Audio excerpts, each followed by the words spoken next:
परिसरातील 100 मीटर अंतरावर असणाऱ्या पान टपऱ्यांवर बंदी आहे। तरीही राज्यात शाळेच्या परिसरात तंबाखूजन्य पदार्थांची विक्री सर्रासपणे केली जात आहे।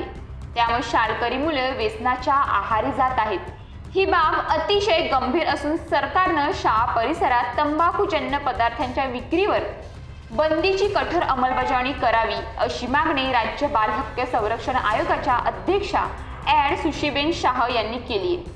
यावर त्यांनी पोलीस महासंचालक रश्मी शुक्ला आणि पोलीस महानिरीक्षक महिला व बाल अत्याचार प्रतिबंध विभाग मुंबई दीपक कुमार पांडे यांच्याकडे पत्राद्वारे केली आहे। काही दिवसातच मुंबईसह राज्यातील सर्व शाळा सुरू होत आहेत। मुंबईत अनेक शाळा नागरी वस्तीच्या परिसरात आहेत। तसेच बहुतांश ठिकाणी शाळा बाजार दुकानांनी वेढलेले आहेत। या दुकानांमध्ये स्टॉलमध्ये काही ठिकाणी तंबाखू गुटखा मावा पान असे पदार्थ सर्रासपणे विकले जातात। विद्यार्थ्यांवर याचा परिणाम होऊन ते व्यसनाच्या आहारी जात आहेत। शाळकरी मुले तंबाखू गुटख्याच्या आहारी जातात।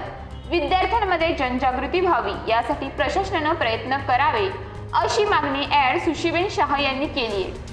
19 मेच्या रात्री पुण्यातल्या कल्याणी नगर परिसरात एक अल्पवयीन मुलगा दारूच्या नशेत भरधाव वेगात गाडी चालवत होता। हा मुलगा अवघ्या 17 वर्षाचा होता। त्याने एका बाईकला धडक दिली। दुर्दैवाने या घटनेत बाईकवरील दोघांनाही जीव गमवावा लागला। यासारख्या प्रकारांना आळा बसण्यासाठी शाळा परिसरातील तंबाखूजन्य पदार्थांच्या आणि मद्य विक्रीवरील बंदीची अंमलबजावणी करावी अशी मागणी सुशीबेन शाह यांनी पोलीस महासंचालक रश्मी शुक्ला आणि पोलीस महानिरीक्षक दीपक कुमार पांडे यांच्याकडे पत्राद्वारे केली आहे। शाळेचा परिसर तंबाखूमुक्त ठेवा। युवकांना तंबाखूच्या भीषण परिणामाची माहिती होणं गरजेचं आहे। त्यासाठी शाळा महाविद्यालयाचा परिसर तंबाखूमुक्त ठेवा। 100 यार्डाच्या आत अशा पदार्थांची विक्री न करण्याविषयी कारवाई करण्याची जबाबदारी संबंधित महाविद्यालयाची देखील असल्याचं त्या म्हणाल्या।